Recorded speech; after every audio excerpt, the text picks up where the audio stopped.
서울 강남 한복판에서 40대 여성이 납치되고 결국 살해까지 되는 사건이 벌어졌습니다. 오늘 피의자 3명은 영장실질심사에 모습을 드러냈고 추가 공범이 살인 계획 혐의로 입건됐습니다. 피해자의 가상자산을 노리고 오랜 기간 계획해온 계획범죄라고 알려지지만 허술한 부분도 많습니다. 자세한 사건 내용 승재현 한국형사법무정책연구원 선임연구위원과 짚어보겠습니다. 안녕하십니까? 네, 안녕하십니까? 벌어져서는 안 될 일이 또 벌어졌습니다. 맞습니다. 네. 이른바 강남 납치 살인 3인조 오늘 영장실질심사에서 모습을 드러냈습니다. 피해자들의 모습 어땠습니까? 이게 어떻게 보면 하나같이 그렇게 똑같을 수가 있을까요? 예. 국민들이 바라보기에는 모자라도 한참 모자란 모습이죠. 전부 다 검정색 후드티를 입고 후드티를 누가 제공했는지 모르겠지만 꼭 모자 쓰고 나오죠. 예. 그리고 지금 코로나19 다 끝났는데 마스크 빡 쓰고 이래 나오는데 물론 뭐 그렇게 나온다 그러면 할 말 없겠죠. 뭐 피의자 인권이 있으니까 피의자도 수사를 받는 아직 무죄 추정의 원칙이니까 인권이 있는데 서울 한가운데서 피해자를 무참하게 진짜 그 영상 보셨잖아요. 예. 그냥 한치의 주저함도 없이 피해자 이렇게 끌고 가는 모습을 네. 보였던 그 사람들이 국민들 앞에서는 저런 모습으로 나온다는 게 한편으로 형사정책을 하는 사람이 피의자 인권 지켜야 하는 것 맞지만 또 한편은 굉장히 불편했던 모습이다라는 말씀 솔직히 드리도록 하겠습니다. 예. 네, 관련해서 경찰도 이 피의자들의 신상 공개 검토하겠다고 했거든요. 이 신상 공개 가능성 어떻게 보십니까? 이 부분도 참 법을 하는 저로서 참 시청자 여러분께 진짜 죄송한 말씀인데 우리 법은 특정 강력 범죄에 대해서 신상 공개를 할 수 있도록 만들어 놓았습니다. 그래서 당연히 살인 사건이니까 이거는 당연히 신상 공개 대상이 되어요. 그런데 그 요건이 4가지예요. 4가지인데 범죄 수단이 잔혹해야 되고 지금 우리 저 앞에 나오지만 두 번째가 가장 중요한 게 그렇게 범행을 했다고 믿을 만한 충분하고 완전한 증거가 있어야 돼요. 예. 그리고 알 권리가 있어야 되고 청소년 보호법상 청소년이 아닌 것 이게 되는데 지금 문제는 과연 이들이 범행을 저질렀을 때 정말 그러한 범행을 저질렀는데 충분한 증거가 있다라고 볼 수 있을지에 대해서는 갑론을박이 있을 수 있을 것 같아요. 왜냐하면 우리가 알고 있는 거는 벨로스타를 타고 벨로스타가 어떤 대전 지역까지 가서 그 지역 이후에 피해자가 사망하고 안 보였다는 거고 어떤 특정 댐에 피해자를 유기했다는 거는 나오는데 과정에서 어떤 누가 범행을 저질렀는지 같이 범행을 저질렀는지 이 씨는 바깥에서 지금도 범행을 저지르지 않는다고 하고 있으니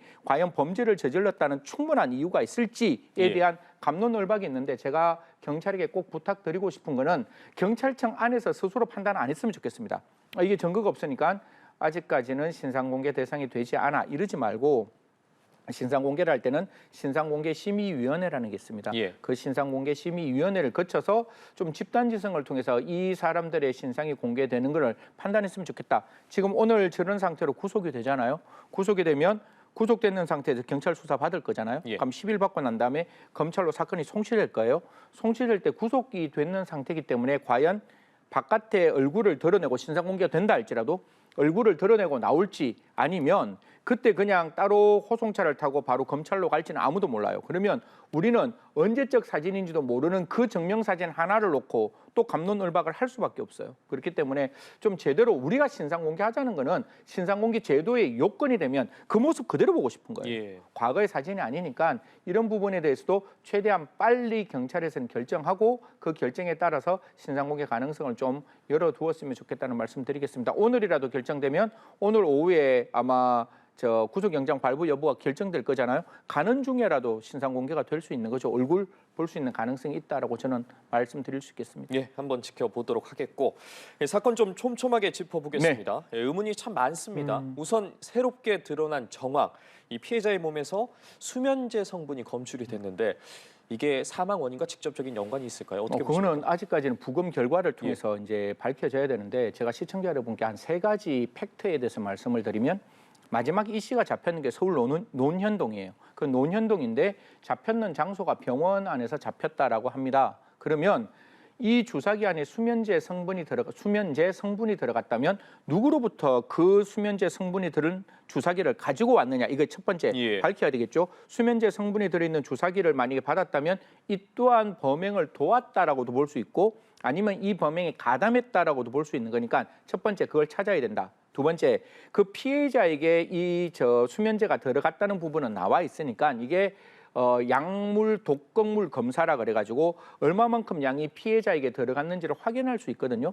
확인해서 사망에 영향을 미쳤는지 우리는 단순히 수면제라고 이야기하는데 이게 수면제라는 게 의학적으로 이렇게 약간 사람의 정신을 몽롱하게 만들어서 그 사람의 진실을 이야기끔 할 수 있는 용도로 사용되었을 가능성은 분명히 열려 있는 거잖아요. 예. 우리가 지금 가상화폐 때문에 이 목적으로 사람을 살해했지 않았느냐라고 이야기하는데 그 가상화폐를 이들이 가지고 왔는지 아니면 가지고 오지 않는 상태에서 피해자를 사망에 이르겠는지는 모르니까 이 부분도 정확히 우리는 지금 수면제라고 하고 있는데 저도 다른 약물 성분이라는 게 머릿속에 떠오르지만 아직 경찰에서 밝히지 않았기 때문에 이 수면제 약물이 어떤 방법으로 이용됐는지 그리고 정확하게 그 수면제의 성분이 뭔지는 밝혀야 한다는 말씀 드리겠습니다. 예, 좀 더 조사 결과를 저희가 지켜봐야 할 것 그렇죠. 같고요. 예. 그러면 이 피해자와 이 피의자들 간의 관계 좀 살펴보겠습니다. 네, 네. 일당 3명 중 2명은 피해자와 일명씩도 없다고 없는 상황인데 들었는데 어떻게 이거에 생각합니까? 저는 더 섬뜩한 게 예.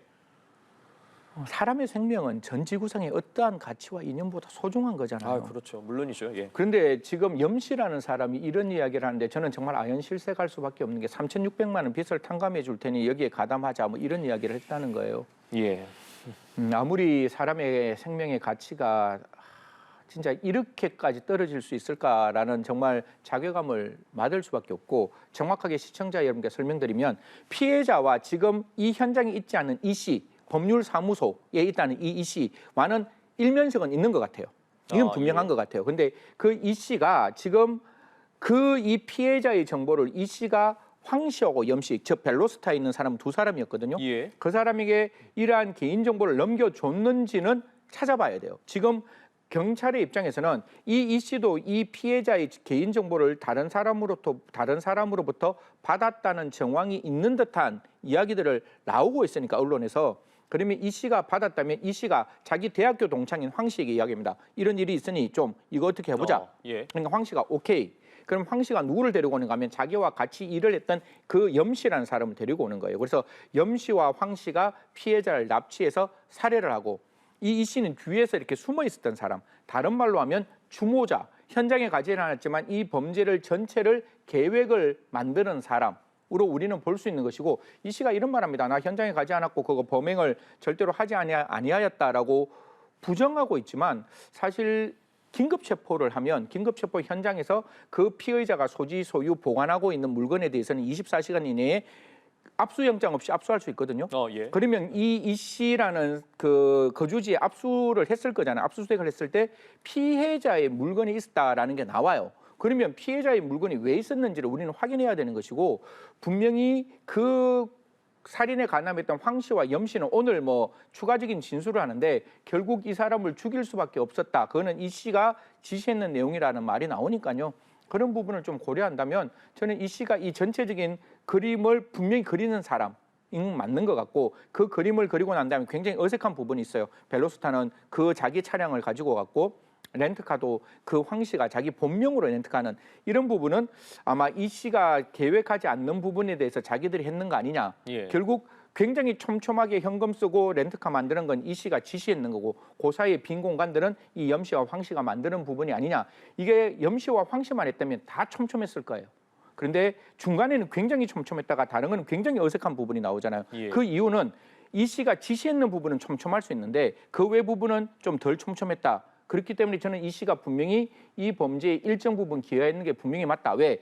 범죄 전체 퍼즐이 약간 어색하기 때문에 그래요. 그러면 오히려 저는 이 씨가 분명히 이 범죄에 가담했는 정황이 보인다는 말씀 드리겠습니다. 예.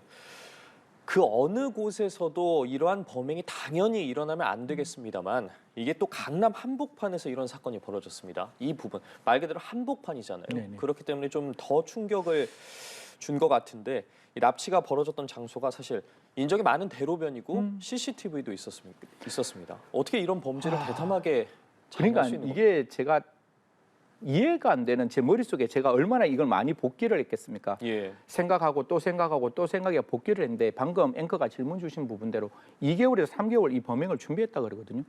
그러면 강남 한복판에서 그 피해자를 저렇게 대놓고 납치를 하면 그 많은 CCTV를 통해서 분명히 발각될 수 있다는 점을 예견했음에도 불구하고 왜 하필 그날 그 시간에 피해자를 납치할 수밖에 없었는지도 저는 좀 따져봐야 되는 대목이라고 봐요. 예. 2, 3개월 만약에 정말 촘촘하게 이런 나쁜 생각을 가졌다면 가장 최적의 순간에 최고의 타임을 분명히 노렸을 것 같은데 지금의 시간은 어색하고 불편하기 짝이 없는 시간이거든요. 그래서 그 부분 누가 다른 가담자들이 있는지 누가 그 범행을 강제적으로 좀 이렇게 강요했는지는 찾아야 되고 이게 첫 번째고 범죄로는 예. 두 번째는 저도 딸을 키우지만 서울이 가장 안전한 도시라고 이야기를 하잖아요. 밤에 새벽 1시에 나가더라도 편의점에서 물건 살 수 있는 가장 완벽하고 가장 안전한 도시가 이런 일이 발생했다는 건 정말 큰 문제거든요. 그래서 두 가지만 딱 지적하겠습니다. 첫 번째, 이게 가상화폐로 인한 범죄라면 저는 가상화폐에 관련된 법규를 좀 촘촘하게 만들어서 가상화폐가 일확천금을 노리는 이상한 시장으로 만들어져서는 안 된다라는 거예요. 그리고 거기에 투자했는 사람도 충분히 보호받을 수 있는 여러 가지 이중 삼중의 조치가 있었다면 이런 일이 발생 안 할 수 있거든요. 그래서 예. 가상자산, 가상화폐에 대한 정확한 법규 발현이 필요할 뿐만 아니라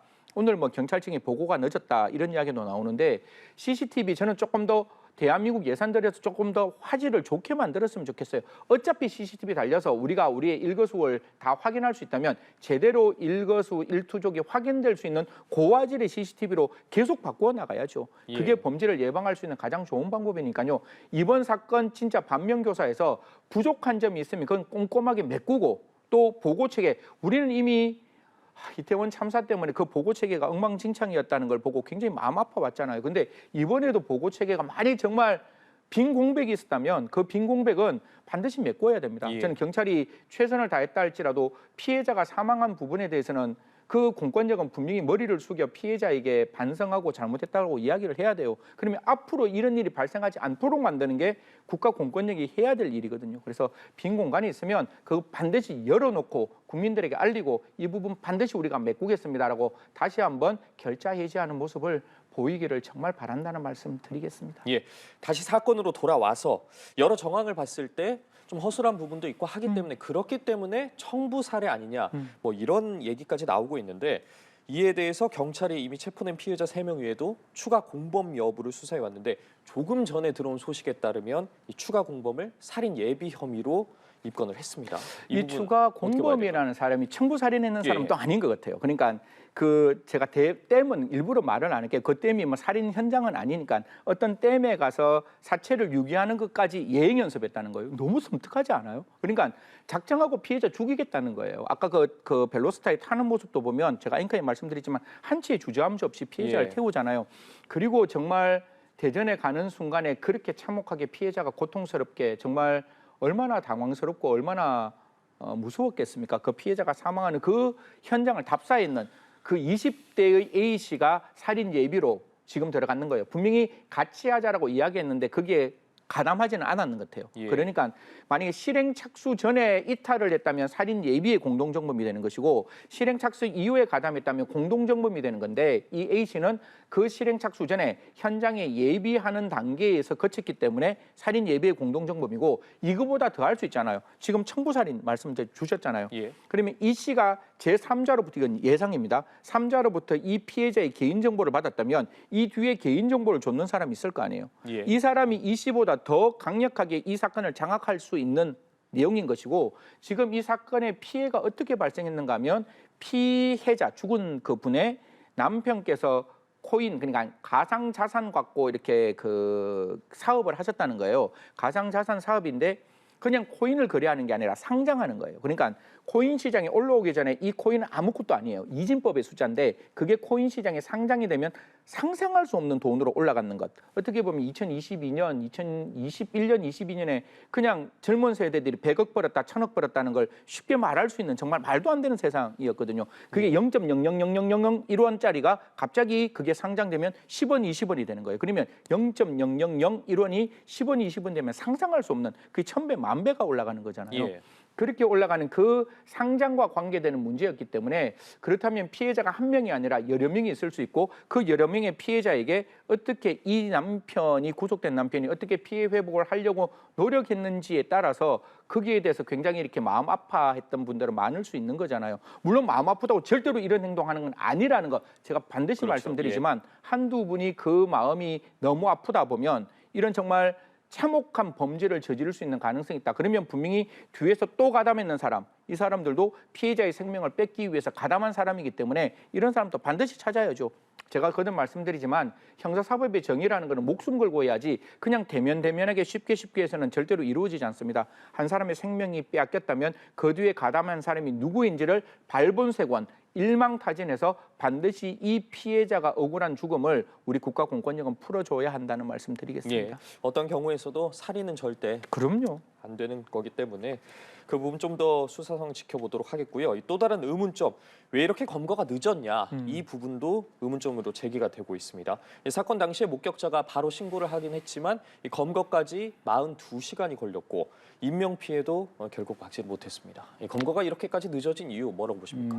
일단 뭐 경찰의 입장에서는 할 말이 있을 거예요. 분명히 저는 뭐 경찰의 입장에서는 이 부분에서 우리는 최선을 다했다라고 말할 수 있겠지만 형사 정책을 하고 저도 이렇게 그러니까 국가 영역에 있는 사람으로 시민의 생명이 빼앗겼을 때는 할 수 없습니다. 분명히 잘못했고 그 뼈아픈 반성해야 되는 건 맞는 것 같아요. 그럼 첫 번째 신고가 왔고 코드 제로라는 거는 원래 법에는 코드 1, 2, 3가 있는데 예. 그 코드 1보다 더 높은 단계를 만들었어요. 특히 뭐 사회적인 약자가 납치당하거나 사회적인 약자가 성폭행을 당하거나 뭐 이런 상황. 그러니까 지금 같은 경우 딱 납치당하는 상황. 예. 여성이 납치당하고 살려달라고 소리를 지르면 당연히 코드 제로가 발령이 되는 거예요. 그러니까 코드 제로를 그때 옆에 있는 시민이 신고해가 바로 신고하자마자 코드 제로는 떨어졌어요. 그래서 현장에 출동했고 출동해서 확인하는 것.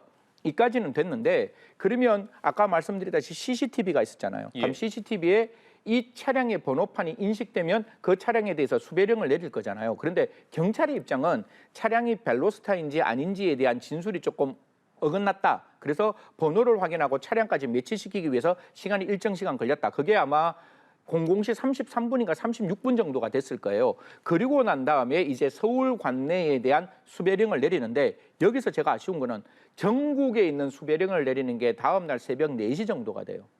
그러면 분명히 고속도로를 타고 지나가는 그 상황, 예를 들어서 11시 46분에 사고 나고 적어도 대전에 도착해서 그 6시간 이내에 이 차량을 조금이라도 빨리 발견했다면 아니면 차량을 좀 추적하면서 피해자의 생명의 어떤 위협을 좀 간파했다면 혹시나 살릴 수 있지 않았을까? 조금만 내가 잘했으면, 조금만 최선을 다했다면 그 사람이 살지 않았을까에 대한 국민들의 기본적인 어떤 생각은 존재하시는 거예요. 그래서 그 부분에 대해서는 조금 경찰에서 뼈아프게 좀 반성해야 되지 않느냐. 그리고 난 다음에 아까 제가 말씀드렸다시피 대전까지 그 벨로스타로 갔고 대전에서 피해자를 사망에 이르게 하고 떼면서 그리고 다시 렌트카로 바꿔 탑니다. 렌트카를 바꿔 타서 충청북도 일정 지역에 내려요. 내려서 다시금 택시를 타고 이제 그 성남으로 오게 되는데 그 오는 과정에서 뭐 현금만 쓰고 그다음에 뭐 대포폰 쓰고 그다음에 차량을 렌트하고 뭐 이런 이야기들이 나오니까 예. 그 뒤에 있는 부분에 대해서는 이제 하나하나 CCTV를 확인해서 다행히 이 가담에는 최초의 3명은 잡았는데 거듭 말씀드리지만 조금만 더 열심히 했으면 조금만 더 빨랐으면 피해자의 생명을 지키지 않았을까 지켜줄 수 있지 않았을까라는 아쉬움은 분명히 있는 거죠. 예. 경찰이 일단 일당 3명한테 강도 살인과 사체유기 등 혐의를 적용을 했습니다. 앞으로 수사를 더 해봐야 알겠지만 처벌 수위도 궁금하고 이게 만약에 청부 사례로 드러났을 경우 달라질 수 있는지도 궁금합니다. 저는 청부 사례로 가는 것보다는 공모 공동정범 혹은 공동정범으로 가는 게 나을 것 같아요. 예, 그게 왜냐하면 공동정범은 일부 실행 전부 책임이라 그래서 한 사람이 범죄를 저질렀을 때 나머지 사람이 가담만 하면 인과관계 입증을 따로 할 필요 없어요. 그런데 교사범이라는 건 청부 사례라는 건 교사인데 교사로 가기에는 여러 가지로 모르겠습니다. 제가 그 검찰 기록을 그렇게 많이 적게 본 사람은 아닌데 이런 경우에 교사범으로 가는 것보다는 제가 봤을 때 공동정범으로 가는 게 훨씬 더 나을 것 같고 만약에 이게 교사범으로 간다면 기억나시는지 모르겠지만 이화여자대학교의 여학생이 청부살인을 받아서 굉장히 참혹한 상태로 검단산에서 발견되었을 때 그때 교사를 했는 그 여성에게 우리 법원은 1심에서 무기징역을 선고합니다. 어떻게 보면 교사를 했지만 그 교사했는 게 훨씬 더 죄질이 나쁘기 때문에 현장에서 직접 살해를 하지 않는다 할지라도 무기징역을 선고했고 예. 그 직접 살해했는 사람은 1심에서는 20년 선고했어요. 그런데 항소심에서 이들도 무기징역으로 바뀝니다. 결국 무슨 말인가 하면 교사범으로 가나 공동정범으로 가나 이들의 형량은 똑같을 것 같고 다만 사람의 생명을 가지고 다른 사람에게 부탁해서 그 생명을 빼앗는 행동은 정말 용서할 수 없는 행동이잖아요. 예. 정말 청부가 됐다면 누가 청부했는지, 그 청부했는 사람이 한 사람인지 아니면 공동으로 청부했는지는 반드시 밝혀서 아까 말씀 올렸다시피 반드시 일망타진해야 된다. 다만 이 경우에 강도 살인이기 때문에 사형 무기 또는 7년 이상의 징역이라고 저는 그 법정형에서 밝혀지고 있기 때문에 제가 주장하고 싶은 거는 검찰은 탄탄하게 공소 유지해야 되겠죠. 그 경찰이 갖고 있는 수사 기록을 통해서. 그래서 법정형, 법에서 정하고 있는 최고형을 구형하고 법원도 물론 합리적 의심을 넘는 고도의 개연성으로 유죄 판단이 된다면 적어도 이러한 엄중한 사건에 대해서는 주저하지 않고 중벌을 내려야 되지 않을까 그렇게 말씀을 드리겠습니다. 예, 씻을 수 없는 죄는 응당 벌을 받아야겠죠. 예, 지금까지 승재현 한국형사정책연구원 선임연구위원과 강남 납치 사건에 대해서 짚어봤습니다. 오늘 말씀 고맙습니다. 네, 감사합니다.